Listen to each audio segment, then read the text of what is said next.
right, well, let's go ahead and get started. I'm going to share my screen, my entire screen. Let me start off where it all began in the Connexus Vertigo software. So some of you are familiar with the Connexus Vertigo software. It's our SIS Safety Lifecycle Management tool. I've just got a random study open. Well, it's not a random study. It's our General Oil and Gas Operating Company, Texas City Gas Plant.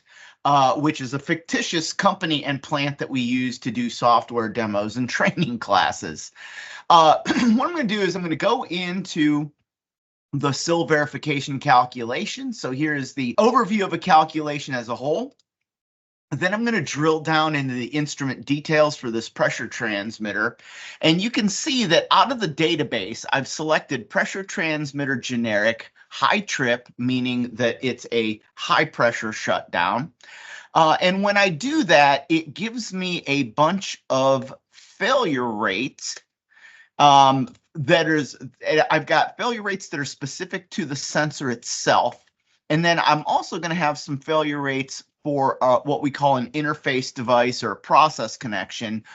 In this case, it's just the tubing in clean service is going to have failure rates associated with it in terms of tap plugging. So these are the failure rates, and you'll see that they're presented on the screen in lambda SD, SU, DD, DU, DN. So what are those? And I'm going to come back to these in a little bit more detail in a second, but that's safe detected failures, safe undetected failures, dangerous detected, dangerous undetected, and then dangerous never detected. So this is information that gets basically calculated automatically when you pull something out of the database. Now, you might have a sensor that's not in the database, and that's okay. We can add new sensors in. So if I click new, I can obviously pick something out of our database, but I can also type in custom information, so custom failure rate. But when I do this, it's going to ask me for numbers that are different. It's going to ask me for a failure rate, total failure rate in this case, a percent safe, a safe coverage, a dangerous coverage, and then data reference information and so on. So I don't have on this form lambda DD, DN, DU. None of that is on this form. It's presented in a different way. And that was a decision that we made early on in the design to use this format. We are actually upgrading our software to allow you to enter the data any way you want, and it will calculate things for you. Now, what's the problem with using this type of format is that sometimes the equipment data that you get from your vendors is not in this format. So let me give you an example of what you might be getting from your equipment vendor that looks different than this. Let's say that this device wasn't in our database. It is in our database, but let's pretend it wasn't in our database. If I go to the website, and Emerson probably does a better job of this than anyone else. If I go to their website, I can go to certificates and approvals, and then you'll find a whole bunch of different certificates and approvals. And what I'm looking for is the Functional Safety Certificate FMEDA report. Done by a company that I co-founded back in 2000, Exeter. They do a pretty good job with equipment certifications. And when I scroll through this, and sorry about giving you, making you potentially seasick by doing this fast scrolling, but I'm going to scroll over to where the failure rates are presented. So now I've got a whole bunch of weird stuff that I'm looking at. I've got fail safe undetected. I've got fail dangerous detected. Now, fail dangerous detected is split into three pieces. So there's fail detected, fail high, fail low, fail dangerous undetected. This oddball thing here called fail no effect. I don't even know. Well, I know what that is, and I'll get into what that is. And then we even have a failure rate for annunciation detection to where we failed to basically present to you that the device is in the failed state. So you have that for a couple of different options of the device. But you'll see that this, I've got, first off, in the Connexus database, I can put in 4 numbers. Here I've got 1, 2, 3, 4, 5, 6, 7, 8 numbers. So how do I get from one point to the other point to get my data in a consistent format? And that's the purpose of the discussion today, is to talk about what are all these numbers? What do they physically mean? And how do I convert from one unit to another? Another thing that you'll note is I have positive integers for these numbers, 52, 470, 371. Whereas when you looked at the Connexus database, we were putting in failure rates in scientific notation because they're so small. What's going on? Well, these reports that Exeter produces will present failure rates in fits, whereas in the Connexus database, we give you failure rates per hour. Now, it would be great if everyone could agree on one single format and you wouldn't have to worry about switching your data from one format to the other. But whether it's Exeter or it's TUV or it's Bureau Veritas, maybe it's Syntaf, all of the different sources of failure rate data are presenting that data in different formats. So it is an unfortunate reality that you are going to need to become familiar with all the different presentation types and how to switch back and forth between them. All right, so let's start looking at, I'm going to go in right now. I'm going to be showing you slides out of the Connexus SIL verification training class. And let's start out with a key definition, which is what do we mean by a failure rate? What is it? How do we calculate it? Failure rate historically has been given the variable of lambda. Lambda is the failure rate. And in terms of definition, it is for a given time interval. The failure rate is the number of failures divided by the mission time.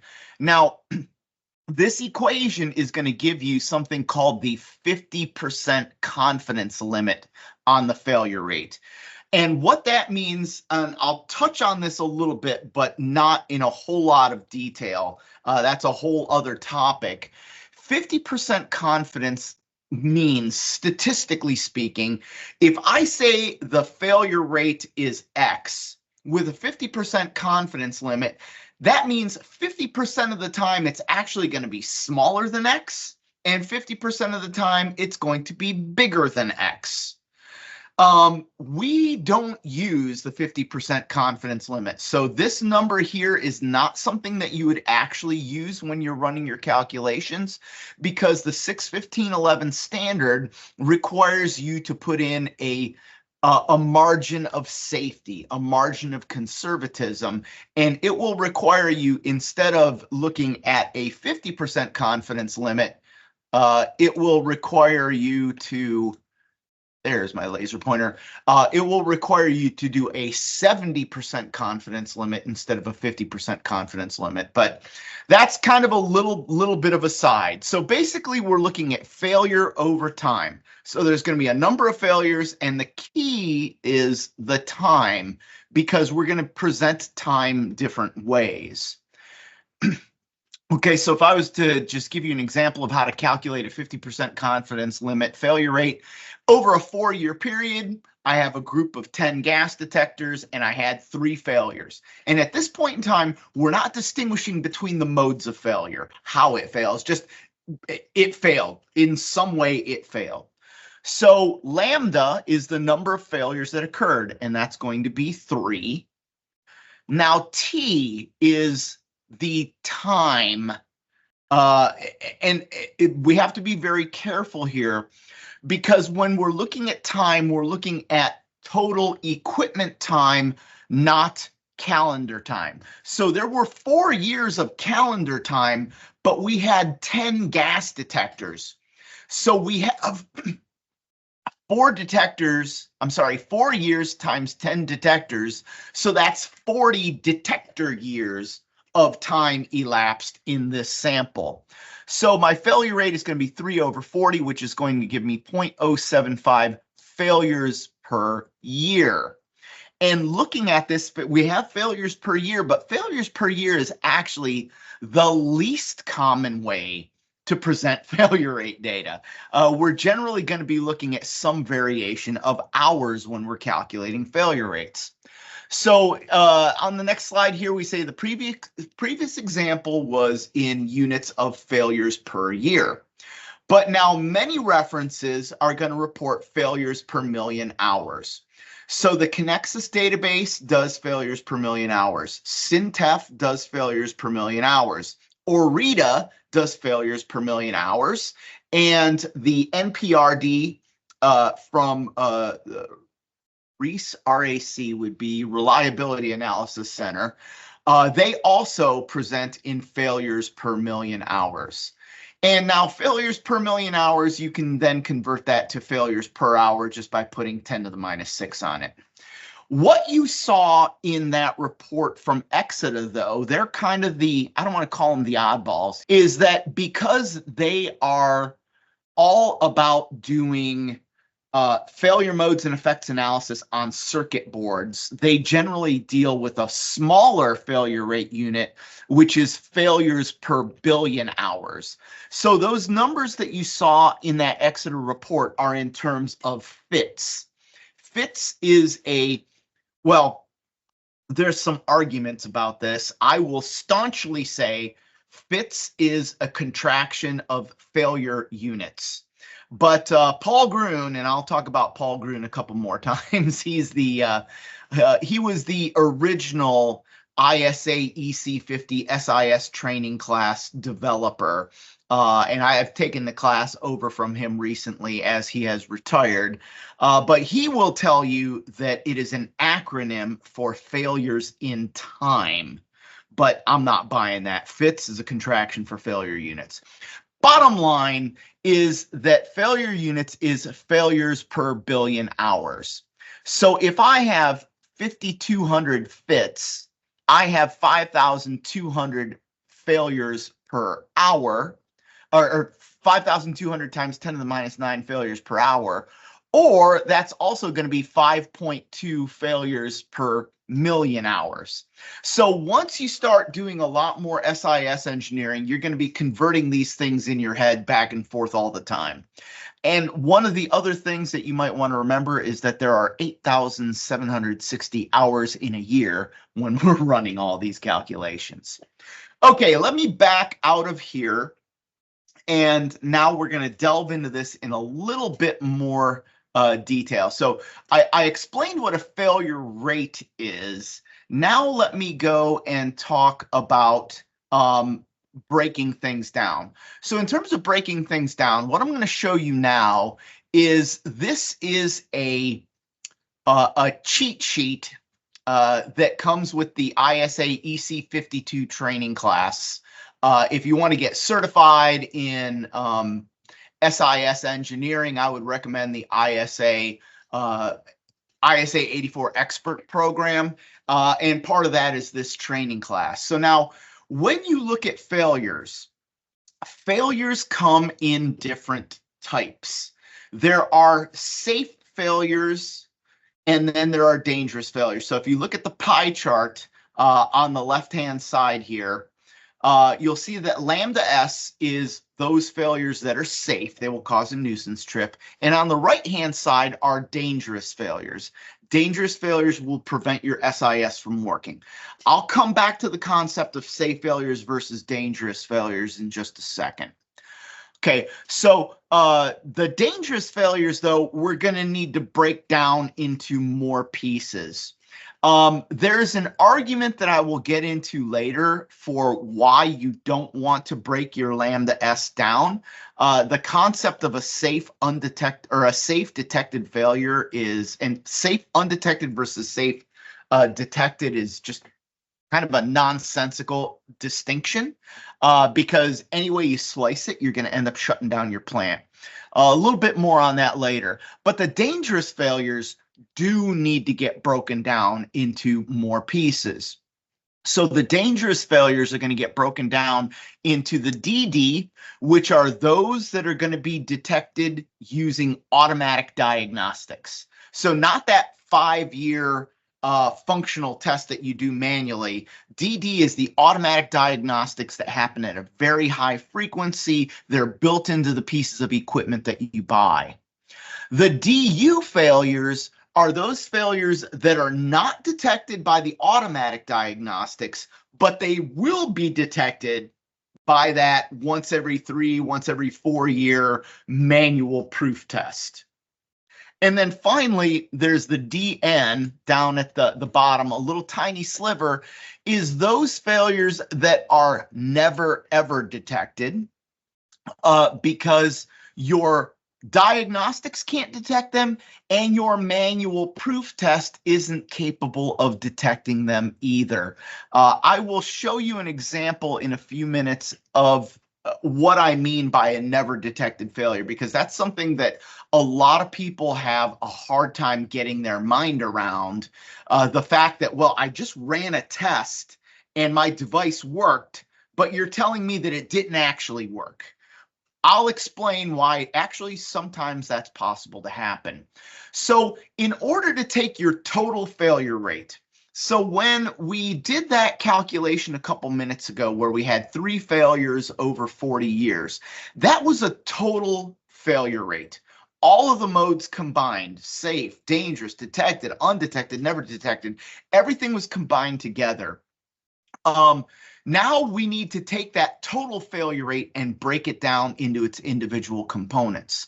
So if you're going to do that, if you start with a lambda S and a lambda D, and lambda D is all of those different failure modes together, then lambda DD is going to be lambda D multiplied by the automatic diagnostic test interval. So this is the failure rate that is detected by automatic diagnostics.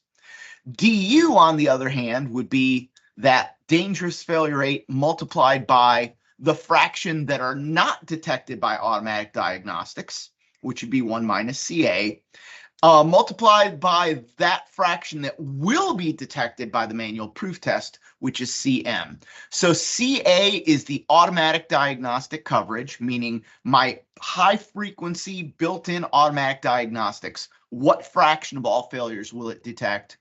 And CM is the manual proof test coverage fraction. So what fraction of failures that are not detected by automatic diagnostics will I be able to detect with that manual proof test? So that's CM. And the last term is that lambda DN. Again, we start with our dangerous failures multiplied by the fraction that's not detected by automatic diagnostics and the fraction that's not detected by the manual proof test either. Okay, so these are some equations that you can use to run these calculations, but I think that the topic still needs a little bit more discussion. Just because you have equations doesn't mean you inherently feel what these failure rates, where these failure rates are coming from. So what I've done is I've created another mechanism that shows the failure rates being split into pieces successively that is going to help you to better understand how the failure rates get split. So I'm going to close the ISA EC50 training class information. And then I'm going to go back into the Connexus training class, and I'm going to fast forward until we get to the section that discusses failures. Okay, so let me pop this back open. So we talked about getting a failure rate, but a failure rate in and of itself doesn't tell me enough because it doesn't distinguish between what type of failure is it and whether or not you can detect it. So kind of going back to definitions, a failure mode is a condition preventing a device from performing its intended function. So it's not enough to know that it's failed, but how did it fail? What is the specific mode of failure is going to become important to our calculations. Most instrumentation is going to have multiple failure modes, and those failure modes are going to have different effects, meaning when that failure mode happens, the system as a whole responds differently. So let me jump into it and give you some examples of some failure modes. So if I have a sensor, let's say, some of the failure modes are going to be related to the equipment itself. So the sensor or the transmitter can be stuck in its position. It can go up, it can fail off scale high, upscale. It can fail off scale low. There can be, sorry about that, a drift, a signal drift, or a calibration fault where the device is reading a percentage away from what the actual measurement is. There can be simple noise in the signal. There can be a conversion fault. So what a conversion fault is that the electronics don't convert the signal from what is sensed to what is displayed. So for example, if you look at a differential pressure transmitter, the transmitter is not actually measuring pressure. It's measuring the capacitance of a sheet of metal that's being deformed slightly, ever so slightly, by a pressure differential. So the device is going to need to measure that capacitance, but then convert that capacitance into a pressure. And if it does that incorrectly because because the electronics are bad, that's going to be called a conversion fault. And even something as an incorrect supply voltage can cause errors in devices. Now, beyond the device itself, there are failures that can be induced by the application environment. And I need everyone to think about this and be cognizant of this, because when you get your data from an equipment vendor, that failure rate is only for their equipment, and it excludes everything outside of their equipment. So things like plugged taps, the device is excessively insulated from the process to where there's a major time lag or just a discrepancy between what it's measuring and what the process is actually showing or manifesting. Those are items that are true. They're real. You need to think about them. But if you just grab data from the equipment vendor, these types of failures are not included. That's why in the Connexus database, we always have that failure rate associated with the process connection as part of the calculation when you're doing things in Vertigo. Okay, so those are some example failure modes. Now that we know what a failure mode is specifically, so I can have a drift of 10% higher or 10% lower. I can be stuck in position. So that's the physical description. But what does that mean in terms of how does the device or how does the system operate? So what we need to do when we're doing our SIL verification calculations is we're going to need to classify all of those failure modes based on the effect that that mode of failure has on the overall device. And there are 3 modes of failure that we're going to be talking about, even though the slide only has 2. And the reason we need to tell you about this 3rd failure mode is because you will see it in your data that you get from equipment vendors. You'll see it even in data that you will get from databases like Orita. That's going to be the no effect failure. I'll come back to the no effect failure in just a second. The ones that are going to go into our calculations are safe failures and dangerous failures. So safe failures are also known as overt failures because they announce themselves. You know a safe failure has happened, generally because your plant just shut down. They're also called initiating failures because they initiate or they cause the shutdown of the plant, even though there's no reason to shut down the plant and you shouldn't shut down the plant. So safe failures, They cause the SIF to perform its safety action even though no hazardous condition exists, and they're basically a nuisance. They're the cause of lost production. Dangerous failures, though, these are the ones that we're worried about. These are the ones that we want to go to a great degree to eliminate.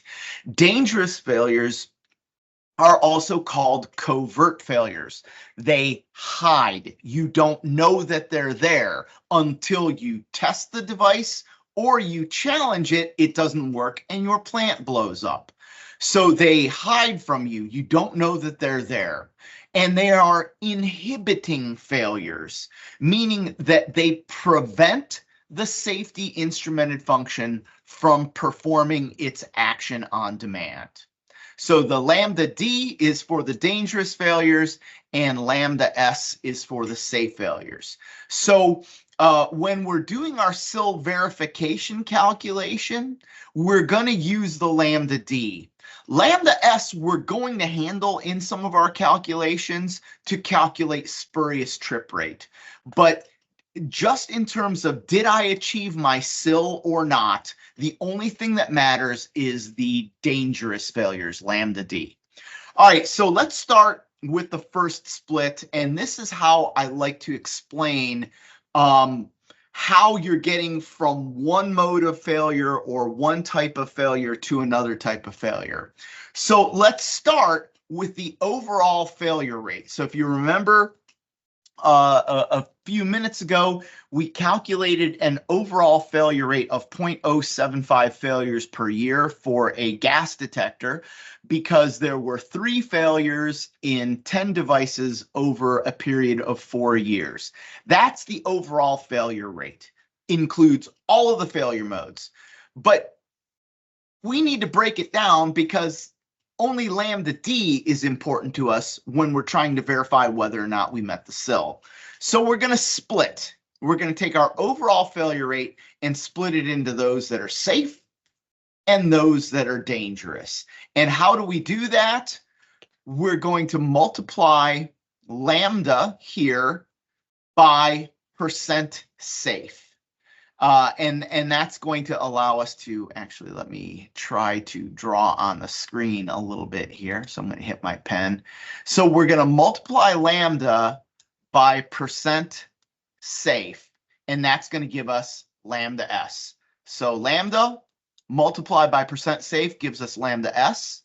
And then lambda D is going to be the rest of the failures. So I take my overall lambda and I'm going to multiply that by 1 minus percent safe. So percent safe is a factor that you're going to use in the Connexus database currently, the way it's the way it's configured currently. You're going to put in the total failure rate and you're going to put in this percent safe number. So it's simply it's similar to the safe failure fraction, but it's not exactly the same because the safe failure fraction considers diagnostics where percent safe does not. It's inherently what percent of the time does it cause a spurious trip versus what percent of the time does it cause a dangerous failure. So this is the first split of that total failure rate into its individual pieces. And this lambda S is something that we would use in our calculations of spurious trip rate if you didn't want to split between safe undetected and safe detected, which in the Connexus database, we do allow you to do that split, but you don't have to use it. And I'll show you all about that later. Okay, so now there's this whole percent safe number that I'm talking about. So the definition of percent safe, performance of a device is often given in total failure rate and safe failure percentage. And the safe failure percentage is what percent of the time will it cause a spurious trip. The balance of that is going to be dangerous failures. Now, there's this other guy called fail no effect. And we saw this fail no effect when we were looking at that Exida failure modes and effects analysis of the Rosemount 3051 transmitter. So what do we mean by safe failure percentage? What do we mean by fail no effect? So let me delve into fail no effect a little bit more. Essentially, when we are looking at running SIL verification calculations, the fail no effect failures should not be included. Ignore them, throw them away. They're not relevant to anything that we're doing in SIS engineering. Now, where did they come from? All right, so let me explain what they are first, and then I'll explain where they come from and why they used to be used, what to look out for in your certification reports. Okay, so a fail no effect is a failure that doesn't cause a spurious trip, and it doesn't cause a dangerous failure either. So let me give you the archetype of a no effect failure. Let's say I have a pressure transmitter. Actually, I had some pressure transmitters here. Okay, so look at this pressure transmitter here. You'll see that this pressure transmitter has an LCD display that will tell you what the pressure is. So you've configured your transmitter to know that 4 to 20 milliamps is 0 to 300 psi. And when you're running at 150 psi, it will display right there on that screen 150 psi. Now, a failure mode of this device is someone might have accidentally hit this with a hammer when they were trying to install the device, and they shattered the screen. So now after they shattered the screen, it will no longer display what the pressure is. But the rest of the device works just fine. So what type of failure is that shattered screen? Is it a safe failure? Well, it doesn't cause a spurious trip, so no, it's not safe. Does it prevent the SIS from working? Well, no, it doesn't prevent the SIS from working. Well, in reality, that failure mode has no effect on this device's ability to perform its safety action. Therefore, we would list it out as fail no effect. Okay, so that's interesting. Why would people track this? So bear with me for a second. Let me bring my information back up. So here we go. So you'll see that even though I just told you that there's no reason to track this number, our good friends at Exida have calculated what this no effect failure rate is. And now it can include a bunch of other things. There may be stuff on the circuit board that when it fails, it doesn't matter. They might be talking about something about how quickly the paint on the outside of the device fails. But what I'm going to ask you to be careful about is that some unscrupulous vendors back in the 2000s used this failure rate to artificially inflate the diagnostic coverage of their device and allow them to actually achieve a higher failure rate than they're allowed to achieve. So basically, the old version of the IEC 61508 standard said that the safe failure fraction was the fraction of failures that were not dangerous,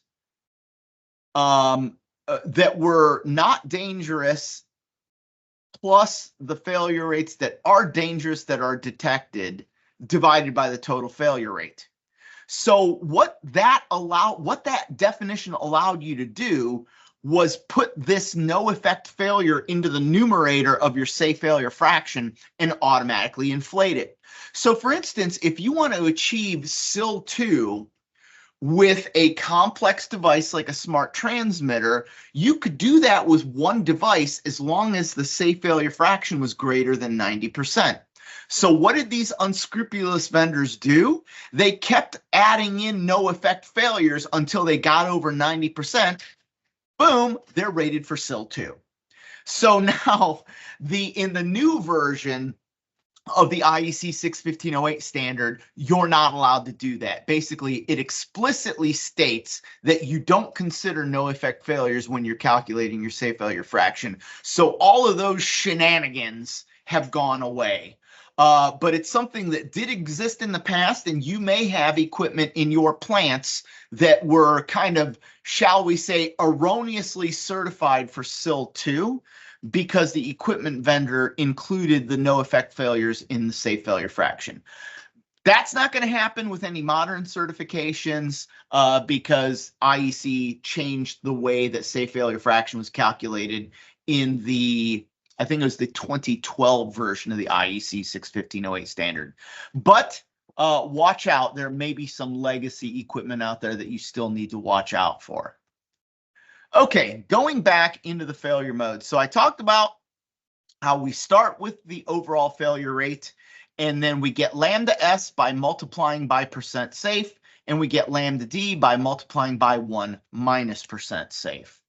And now we talked about no effect, and then there's our little warning here that says when you're running your calculations, the percent safe and the safe failure fraction may not be the same. They definitely will not be the same if you have diagnostics, because the safe failure fraction as defined in the 61508 standard is lambda safe plus lambda DD divided by lambda total.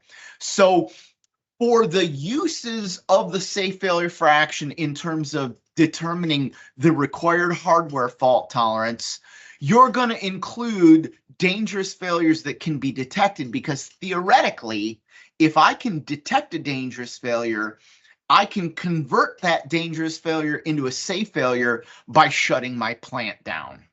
So that's why the standards committee wanted to include lambda DD along with lambda S when calculating the safe failure fraction that you're using to determine hardware fault tolerance requirements. But in terms of those SIL verification calculations, starting with lambda S and splitting it into lambda D and lambda S, you're going to want that percent safe number. And that percent safe number is what you will enter into the Connexus database for a custom piece of equipment. Okay, so let me give you a little bit more of a detailed assessment on failure modes versus effects. And this is, if you look down here at the bottom, let me bring up my, bear with me for a second. Let me bring my pen up. What you're looking at here is going to be from ORITA 92. ORITA is the offshore reliability database. And what we're looking at is data for process systems ball valves. So what the ORITA database gives you is a specific mode of operation, like delayed operation is one of the failure modes. But it doesn't tell you whether that's a safe failure or a dangerous failure. You need to figure that out yourself. And it depends on what the application is. So now delayed operation might be dangerous. It depends on what the application is. So basically, a delayed operation of a valve is going to be dangerous if your valve doesn't close until after your plant blew up. So delayed operation definitely can be dangerous. What about external leakage? So external leakage is a situation where you have packing on your valve stem to keep the process fluids in and keep them from leaking out to atmosphere. If your packing nut isn't tightened down enough and you've got a lot of wear and tear on your packing, you might be leaking your process fluid out through the packing out to atmosphere. Is that a safe failure or a dangerous failure? Well, it's neither. This is actually a fail no effect. Now, you would think it's dangerous because you're releasing process fluid to atmosphere, but remember our definitions. A safe failure means it's going to cause a spurious trip. That's not true.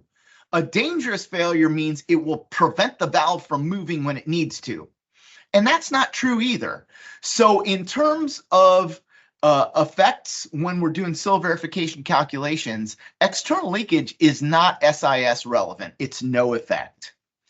Faulty indication. So that would be the little flag on your valve stem that tells you where your valve is positioned. If that is broken or twisted or moved, that's not going to do anything. That's not going to be SIS relevant. Fail to close. All right, for a shutoff valve to fail to close, no doubt about it. That is certainly going to be a dangerous failure. Fail to open, though, is not relevant for this application. What that means is I shut the valve, I need to open it back up to start my process again, and it won't open. That's going to delay me from starting the plant back up, but it's not a spurious trip or a dangerous failure.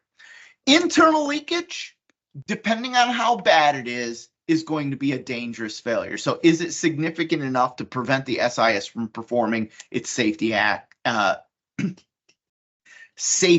action?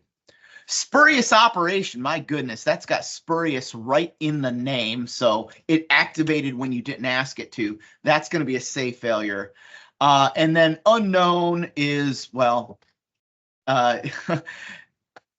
it's unknown. So a lot of times in these databases, you're going to see an unknown failure rate. And what the recommendation from IEC is, especially in the IEC 61508 standard, is if you don't know how a failure mode is going to affect the system, just take that failure rate and split it 50-50 between safe failures and dangerous failures. So if I took that assessment that I just showed you on the previous page, and I brought it into an FMEA, failure modes and effects analysis style worksheet, I would have the component, I would have the failure mode is the next column, and then I would have the effect on the overall system of that failure mode. So it's either inhibiting is dangerous, not relevant, initiating is safe. And then I take that failure mode and I split it, and I show it either in the, this is going to be the dangerous column, this is going to be the safe column, and then if you add them all up, you'll see this is the total failure rate. I'm sorry, this is, ignore that. This is the total column, this is the safe, and then this is going to be the dangerous. So I've got a total failure rate. In this case, I did it in fits, just like Exida does, and calculated 6410. Of that 6410, 1110 were safe and 5300 were dangerous. This gives me a percent safe of 17%. So if you're ever wondering how the equipment vendors give you those numbers. So remember, looking at that Rosemount transmitter data, you saw all those numbers. Well, how did they calculate it? Well, you're looking exactly at how they calculated it, except I just did this work for one ball valve. They would do it for every component on their circuit board. So resistor number one, capacitor number one, optical coupler number one, all those components. It's just a much longer spreadsheet than you're looking at here. That's how they calculate the total failure rate. That's how they calculate the safe failure percentage. Okay, I already talked about safe failure fraction, not really relevant to what we're doing here. Okay, so now I talked about, you know, the first thing was the total failure rate and then a percent safe, which is going to split into lambda S and lambda D. Now, the next thing we need to do to go from lambda D into the other subcomponents is look at diagnostics. So diagnostics, periodic high-speed testing that's built into your equipment. So your diagnostics are typically going to be done automatic and online. And it's done by the SIS components for the most part. Why do we do diagnostics? Well, diagnostics allow us to do a fast repair. Well, a couple things. The first thing you could do is you can convert your dangerous failure to a safe failure simply by shutting down the plant when you know the device is in the failed state. It also allows you to do a faster repair. So for instance, if my manual proof test interval is 1 year, and the device fails undetected, that device will be in the failed state on average for half of a year or 6 months. But if you do a test once a scan, so once every 100 milliseconds, and you detect that the failure is present and you can repair that device in 48 hours, now instead of being in the failed state for 6 months, you're in the failed state for 48 hours, which gives you a lower unavailability. It has a dramatic impact on decreasing the probability of failure on demand of your equipment. Okay, so there are a whole bunch of diagnostics that are available in your equipment. So did it go off scale, high or low? We can read back inputs to outputs. We can do comparisons among multiple different channels. We could do watchdog timers. There's a lot of different ways that the equipment vendors have come up with to do automatic diagnostics on their equipment. And these days, they're so good at it that they can often detect more than 80% of all the failures using these automatic diagnostics. Okay, so a couple of key definitions related to diagnostics, and these terms might be a little bit different from what I showed you in that ISA document, where they would use this A, meaning automatic diagnostic coverage. And also, I have taken that coverage and applied it to safe failures and dangerous failures, when a lot of time you're going to ignore coverage of safe failures because any way you slice it, it's going to result in a spurious trip for the most part. Okay, so let's focus on this dangerous automatic diagnostic coverage. That's the next number that we're going to use. And basically, it is defined as the rate of dangerous detected failures divided by the dangerous failure rate as a whole. So what is the rate of detectable dangerous failures divided by the rate of dangerous failures as a whole? Or kind of oversimplifying, what percentage of the dangerous failures can you detect using your diagnostics, your automatic diagnostics? So let's go back to breaking those things apart. So I said that we're going to start with our overall failure rate. We're going to multiply by percent safe to get to lambda S. We're going to then multiply by 1 minus percent safe to get to dangerous. Now that we know about diagnostics, we're going to split them again. So our safe detected failure rate would be the lambda safe multiplied by the coverage safe, or the automatic diagnostic coverage of safe failures, which then safe undetected would be the complement. So you multiply percent safe by 1 minus CS. Now, again, I showed you this breakdown, but most people are going to stop right here and just calculate on lambda S overall, because whether or not I can detect a safe failure, most of the time it's going to result in a spurious trip anyway. Okay, what's more important is this lambda DD and lambda DU. So if I have my dangerous failure rate, I take my total failure rate, multiply it by what is not safe, 1 minus percent safe, that gives me lambda D. I can then split my lambda D into DD and DU by multiplying by the coverage safe. And again, in the ISA documentation, we'll call that the automatic diagnostic coverage. Oh, hang on, let me back up. This was supposed to be D, coverage of dangerous failures. And then I'm going to get my DU by what is not detected by the automatic diagnostics. So 1 minus CA. So to get to lambda DU here, or to get to and lambda DD. So let's start with lambda DD because it's one of the terms that you're going to be using in your calculations. I started with my total failure rate, multiplied by what is not safe, 1 minus percent safe, and then multiplied by what is detected by the automatic diagnostics, 1 minus CD or CA. So what you saw is that lambda DD, and all I did was just draw it a different way. Lambda DD is going to be equal to lambda D multiplied by the automatic diagnostic coverage, whereas lambda DU is going to be lambda D multiplied by 1 minus CA.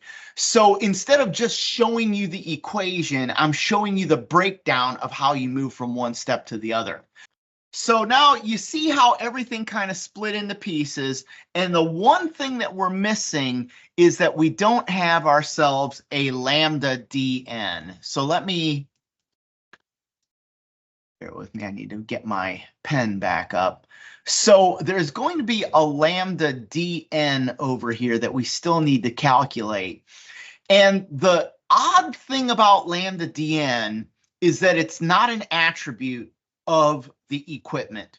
So all of these lambdas that I calculated here, they are purely an attribute of the device itself. Lambda DN is different.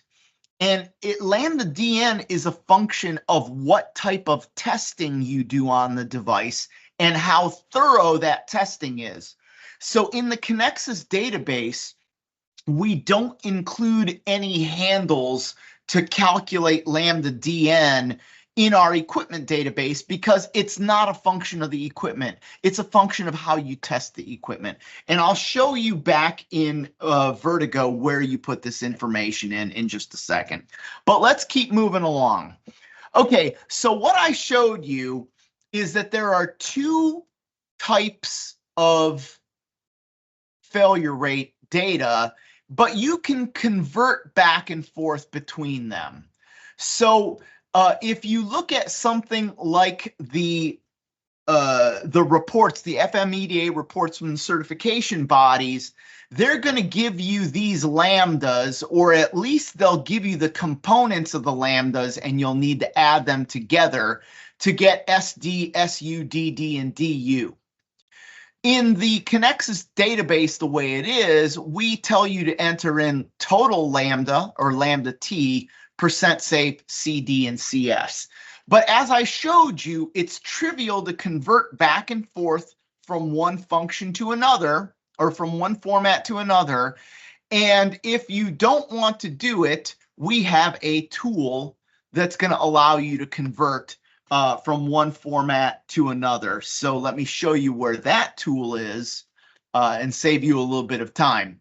Now what I'm going to do is I'm going to show you the Connexus commercial website. So www.connexus.com.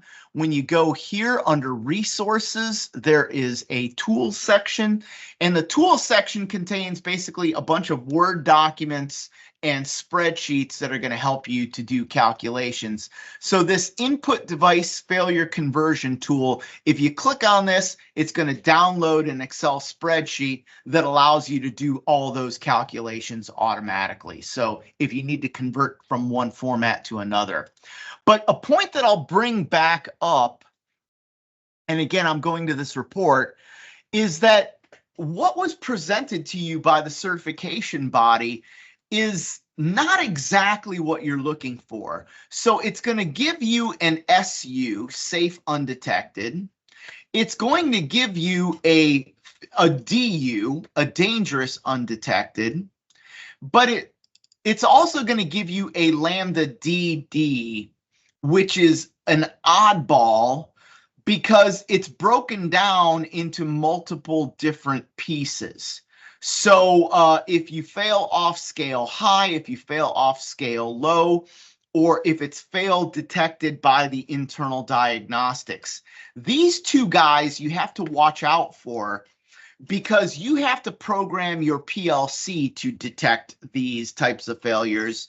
The device itself is not going to detect these types of failures because basically you're going to get a less than 4.0 or less than 3.7 most of the time for fail low, and a greater than 22 milliamps for a fail high. And you just need to program your PLC to be able to do that.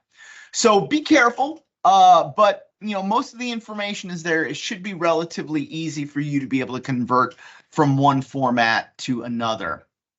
Okay, so that's kind of a quick and easy tool that's going to help you do these conversions. And here's kind of a example of a similar thing that you would do with those worksheets that I just showed you. So if you look at that worksheet that I just showed you, it'll show you which failures are safe, which failures are dangerous, and then it even allows you to calculate a diagnostic coverage for those different failures. So this FMEA is a little bit different from the first one that I showed you. The first one that I showed you, let me get my pen back out, kind of stopped right here. And all that it calculated was what is the percent safe. But now you can look at diagnostics. So can I detect when I fail high? Yes. Can I detect when I fail low? Yes. Can I detect when I detect failures? Yes, of course you can. And then there are the undetectable failures, the DU failures, and it allows you to calculate the rate of safe failures, the rate of dangerous failures, and then calculate your diagnostic coverages. So this is how your equipment vendors are calculating things like the automatic diagnostic coverage for dangerous failures and the automatic diagnostic coverage for safe failures. Now, if you're familiar with a lot of the certification body reports, that safe coverage is almost always going to be 100%, meaning that you know that a safe failure happened because you shut your plant down, which is not an earth-shattering revelation, which is why a lot of people kind of ignore that coverage and treat all safe failures the same, regardless of whether they're detected by the automatic diagnostics or not. Okay, so that was the safe failures, dangerous failures. We've got one more item to talk to before I let you guys go. And that's imperfect testing. So not all failures are going to be detected by automatic diagnostics or a manual proof test. Manual proof test coverage determines what fraction of all dangerous undetected failures are going to be detected by the manual proof test. The balance of those failures are referred to as never detected failures. So let me explain first off, what do I mean by a never detected failure? I'm going to try to draw with my mouse, and this is going to be very difficult. This is a vessel. Okay, that's not too bad so far. And let's say this vessel is equipped with an LSH. So I've got a level switch high, and the mechanism for this level switch, wow, let's pretend that this bend isn't there, because that would definitely be a dangerous failure. But let's say that I have a float that is on a guide. And if this float goes above the trip point, let's say the liquid level is here. If it goes above the trip point, it's going to cause that switch to activate. Now, how do I test? This is a bad design, because how do I test this system to know whether or not it works? Well, in reality, to get a comprehensive test of this switch, you would literally have to overfill the vessel. We don't want to overfill the vessel, so instead, we're going to be enterprising.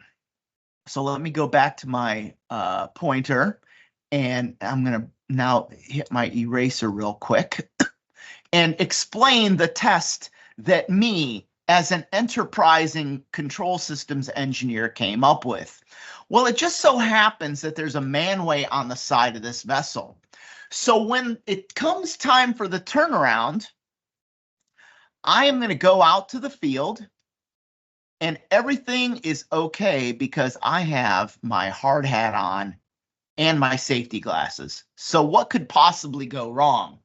So in order to perform this test, what I'm going to do is I am going to use my magical calibrated 2x4, and I'm going to stick it through the manhole, and I'm literally going to lift that float up until the switch activates.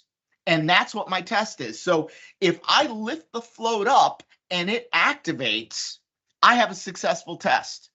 Is that 100% comprehensive? Absolutely not. So one of the failure modes could be that I have a pinhole in my float.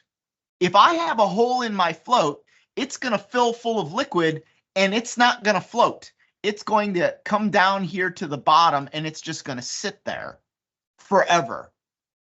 This test that I just cooked up with my calibrated 2x4, will that test detect that failure mode of a hole in the float? No, absolutely it will not. As a matter of fact, there's a very good chance that my test will actually cause that failure mode to happen, because as I'm whacking that float with my 2x4, I could actually puncture it. So this test has a high degree of failure modes that will not be detected by the test.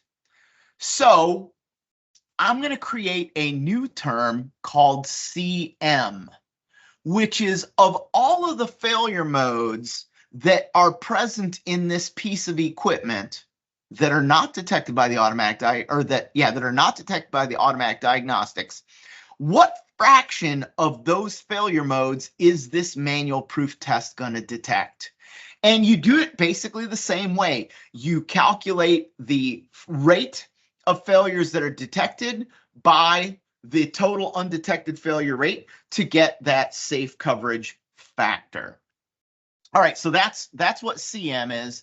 Let me get the eraser out and show you how that split works. So get my eraser, and I'm going to go ahead and just get rid of all this stuff and do my splits again.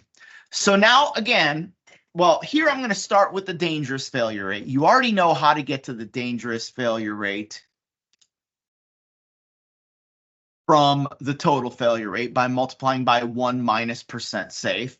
And we know to get to the dangerous detected failure rate, it's the automatic diagnostic coverage for dangerous failures that we multiply by the DU, and I'm going to put a little star on this because this DU is not the one that we use in our calculations. So keep that in mind for a second. We get to lambda DU star by multiplying by 1 minus the automatic diagnostic coverage for dangerous failures. Because, well, you know, if it's not detected, it's 1 minus CA. It's a complement. That's how we got here. But now we still need to break one more time, and we're going to get to our DU, our final DU that we use in our calculations by multiplying 1 minus DU star by CM. And to get to lambda DN, we're going to multiply by 1 minus the manual proof test coverage. So CM is what fraction is detected by the manual proof test. 1 minus CM is what is not detected by the manual proof test. And that's how you get to your lambda DN. All right, so let's go back. Now that I've gone through the theory, I've explained what the different modes are, why they're important, how diagnostics is important for automatic diagnostics and also for the manual proof test. Now let's back up, get back into effigy, and see where all of this stuff becomes relevant in effigy. I'm sorry, not effigy. Effigy is the fire and gas mapping software. I want Vertigo. All right, so now I have my safety instrumented function, and I know that my safety instrumented function has sensors, logic solvers, and final elements. Actually, let me make this a little bit bigger. There we go.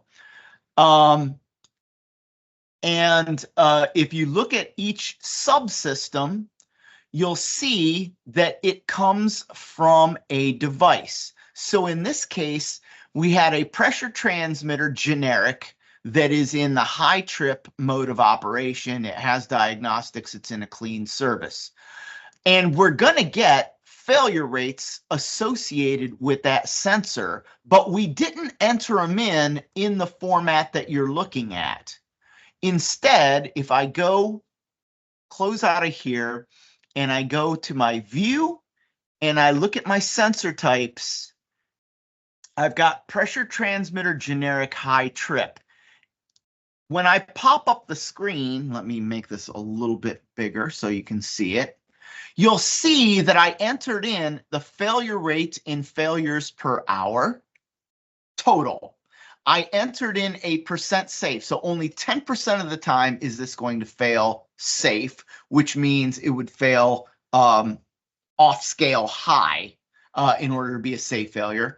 My diagnostic coverage is 100% because you can always detect it. And my dangerous diagnostic coverage is 50%. So this is out of the Connexus database. This is where the numbers came from.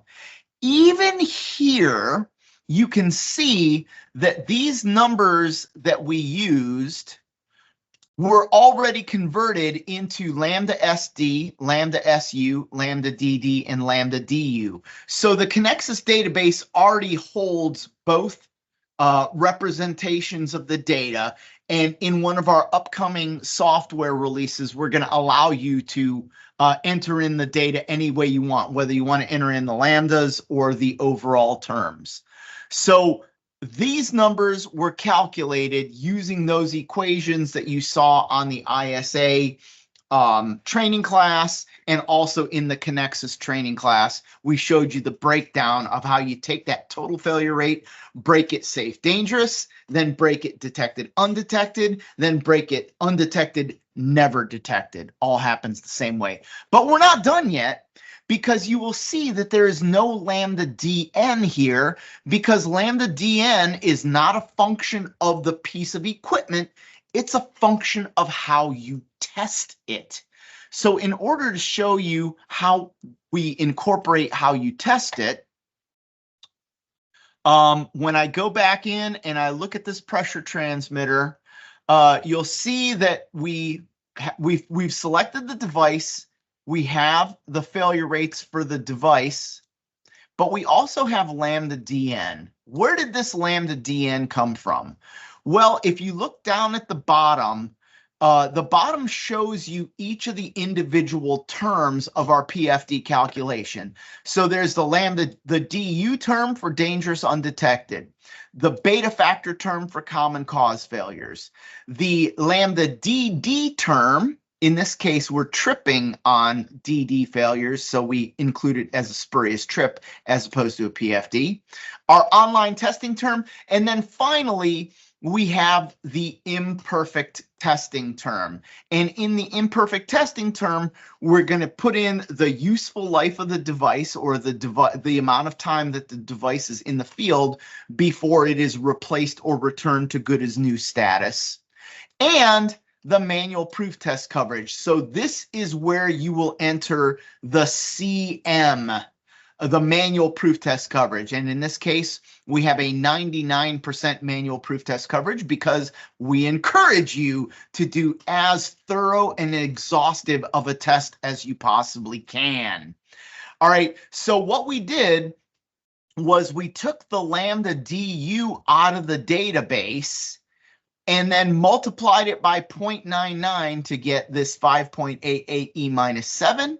And then we multiplied it by 1 minus 0.99 or 0.01 to get 5.94 E minus 9. So that lambda DN comes from this diagnostic coverage that you see here.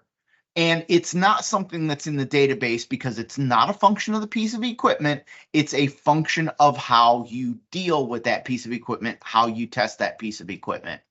So that's where all of the lambdas come from that go into these calculations for PFD and spurious trip rate. If you want to know what the equations are that came up with these individual terms, I did that webinar about 3 or 4 months ago. So go to the Connexus website and you could view that webinar too if you want to see where these equations came from and how the equations are used. But for today, we're just showing you where the different lambdas came from and how they're going to be used. And we did that for the sensor itself, but we will also create the total failure rate for an entire subsystem. So highlighted in blue, you see the failure rates for the sensors, but we also need to include the failure rates for the process connection. And if you had any interface devices like an intrinsic safety barrier that have dangerous failure modes, you would also need to include those to build out all the failure rates for the entire leg. And then the failure rates for the entire leg are the failure rates that are going to go into your PFD calculation. But with that, that is what I have for the moment. Let me go ahead and turn the floor open to questions. Yes, please. Thank you, Ed. Yes. Very comprehensive discussion. Really appreciate that. What I'm a little bit concerned about is that when we see your database or similar databases, we are a little bit confused, let's say, about the difference between safe failure fractions, which are used for HFD, as you said, and the probably new definition you entered into this picture. So that how can you make sure that that doesn't happen? Very good question. So yeah, that's an interesting item, and let me go back and kind of show the some of these numbers. Let me pull up a sensor type, and I'll just go back to that sensor that we've been looking at, this entire time. So here we have this item that's called percent safe. And it's 10%, meaning inherently 10% of the time it's going to fail to the safe. 90% of the time it's going to fail to the dangerous. And there's another term that's used in the standard called safe failure fraction. And the safe failure fraction isn't used in the PFD calculations. It's only used in that determination of what hardware fault tolerance you need, because the amount of hardware fault tolerance you need is a function of that safe failure fraction. Now let me pull up my this is absolutely perfect. So let me show this. So in this case, we're calculating both of them. So let me get my pen up. So here you have this percent safe term that is simply, I've got 55 fits of spurious failure out of 384 fits total. That's 14%. This number does not consider diagnostics in any way, shape, or form. It is lambda S divided by lambda total. Whereas the safe failure fraction is also calculated on this worksheet, and it's going to be lambda safe plus lambda dangerous detected. So it's going to be 55 plus 228, all of that divided by 384. That's going to give you 74%. And that's what you're going to use when you're determining whether you have achieved your hardware fault tolerance requirements in accordance with IEC 61508 specifically. So how do you avoid people getting confused? I mean, these are two different numbers. That's a very interesting question. And now that you've mentioned it, perhaps that could be a new software feature for Connexus. Let me, because what we did is right here in the database, we're just showing you percent safe. Maybe it makes sense for this database entry, and then also when I'm actually looking at the calculations, to show you not just the percent safe, but also the safe failure fraction. Now, when I bring this up again, I see that when you're presented with the lambdas, there is no confusion because it's not showing you percent safe or safe failure fraction. It's just giving you the lambdas. So in the future, we will be presenting both ways, but actually a calculation of safe failure fraction showing that it is a calculation and it's not an input might help avoid the confusion. And I agree, I have run into a lot of situations where there is confusion of what is this percent safe thing? How is it different from safe failure fraction? Is it the same as safe failure fraction? Is something that needs to be described and explained in a little bit more detail. Thank you. Sure. I think we had another question in the chat, Chris. Is that right? Yes. Where does Vertigo get its database from, and where can you get a database apart from ORITA, Exida, FM, DAS, and PDS? Okay.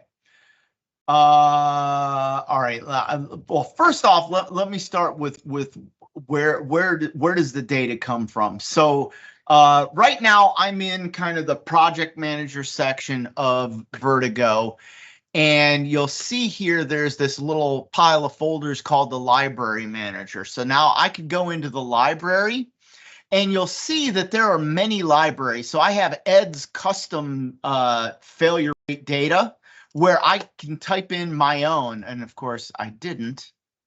Do I have any? No, I haven't typed in any failure rates into my custom database, but you can.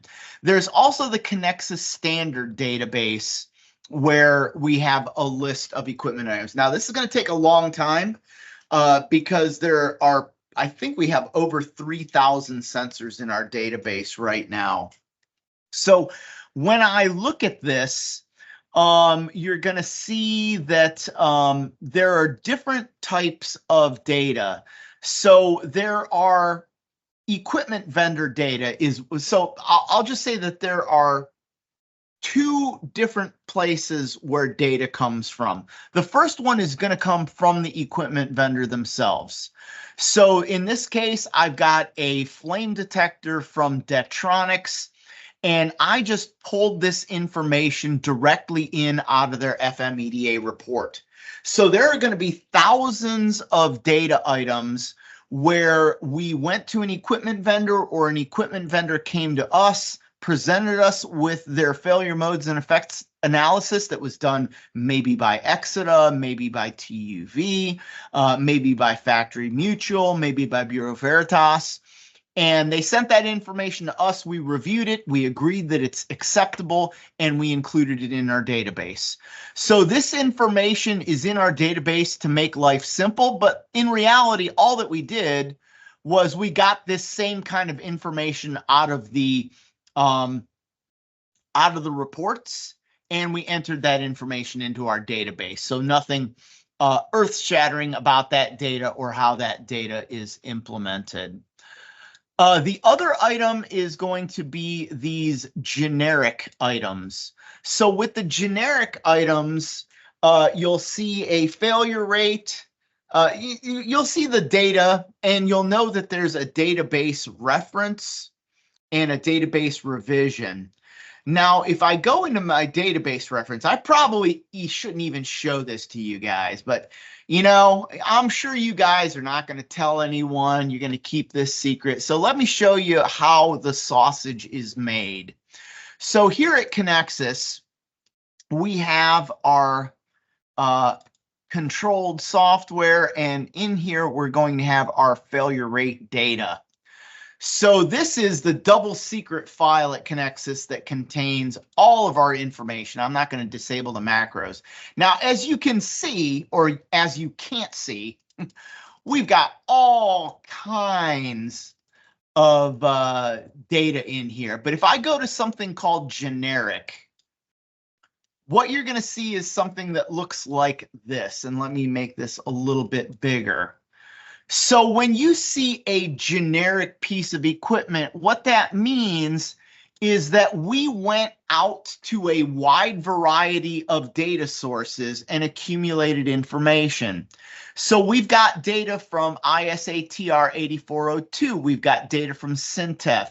We've got data from the Smith Book, Reliability, Maintainability, and Risk. We've got data from the CCPS PERD database. We've got information from NPRD, is Non-Electric Parts Reliability Database from Reliability Analysis Center. We've got data out of the SERH. We've got data from the 2016 version of NPRD. So we add all the information from all these data sources. We calculate arithmetic means, geometric means, medians.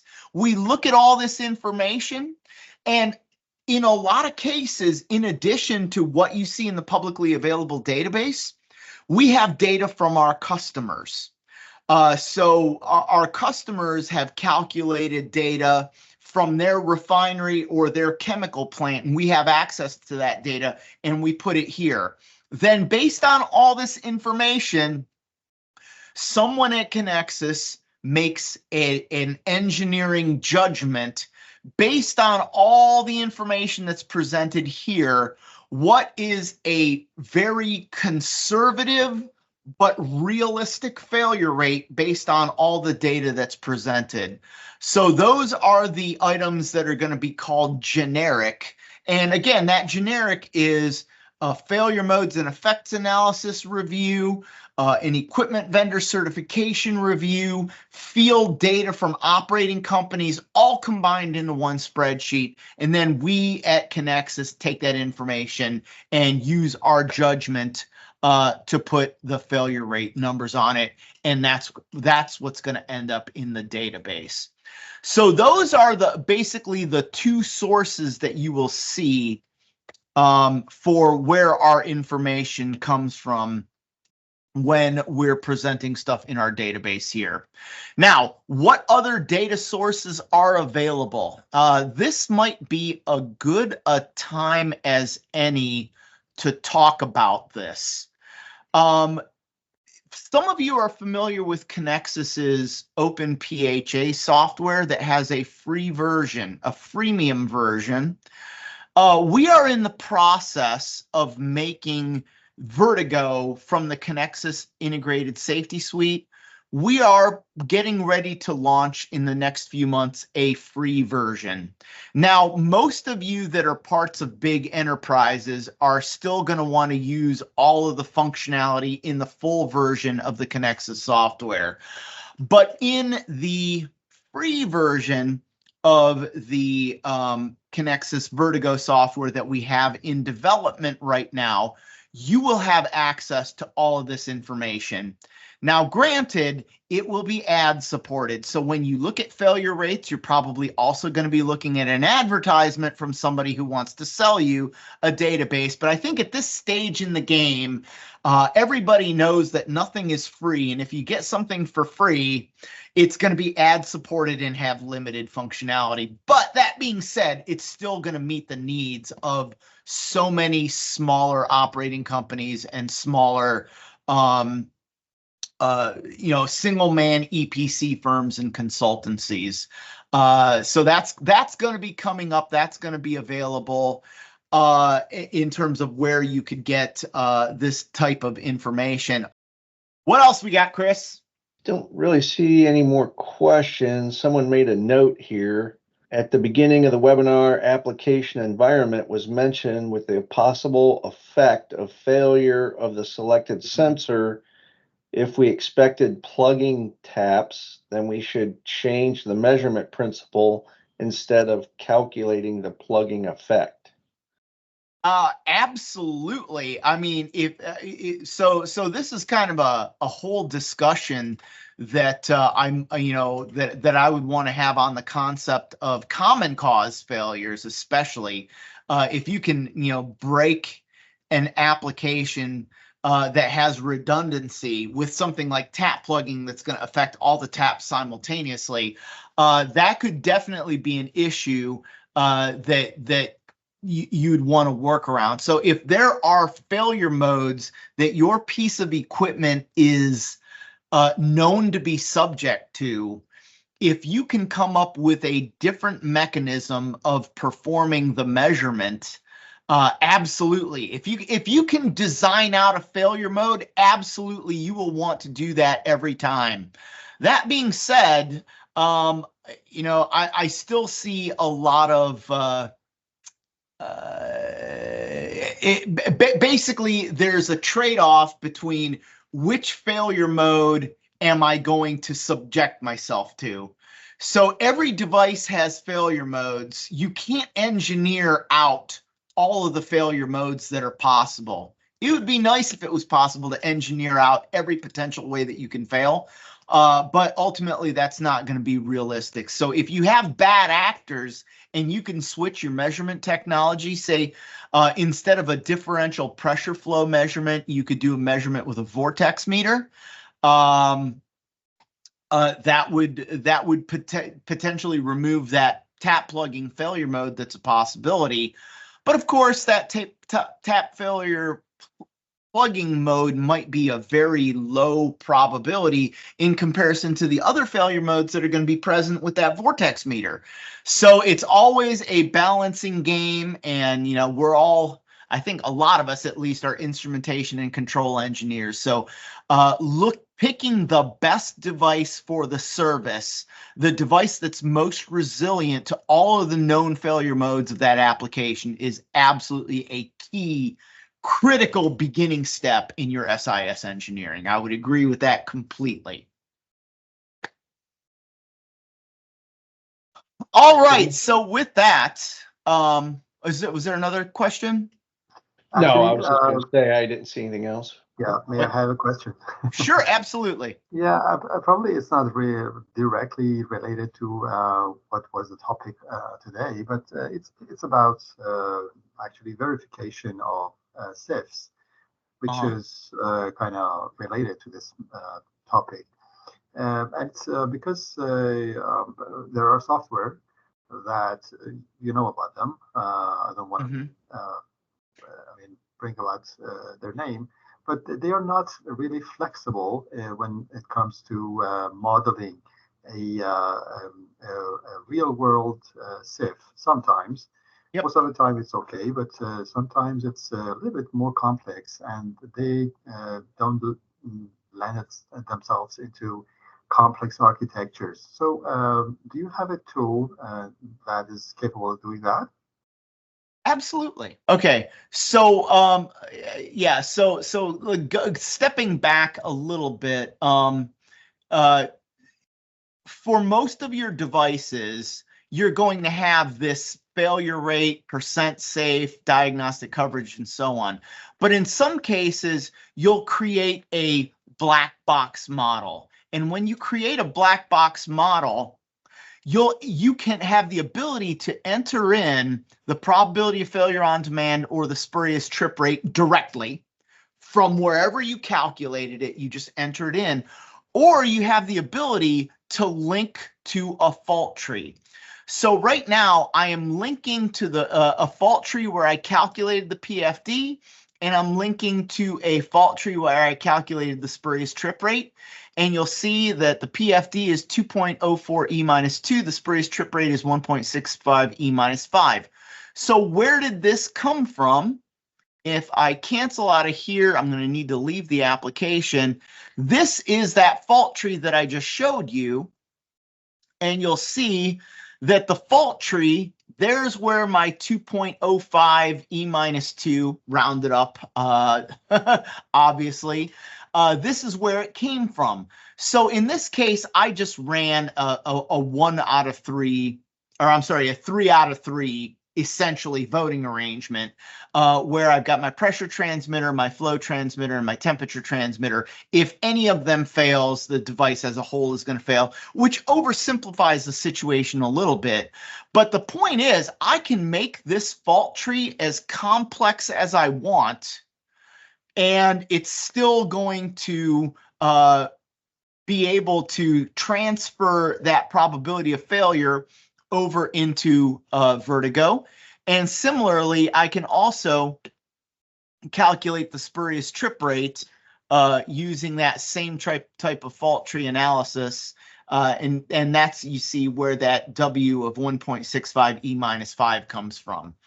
So that's our mechanism for providing basically an infinite amount of frequency in your SIL verification calculations, because if you can't just put in a device, a voting arrangement, and failure rates, you could go into fault tree and literally model anything that your mind can conceive of. But still with the benefit of when you're in the tool, you have the ability to link in, so you're still looking at the tool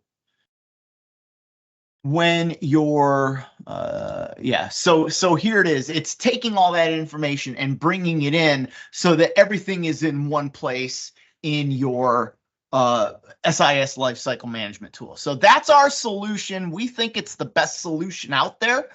But if there's still something you can't model and you want to make it even easier, just let us know, and we will make our software do it.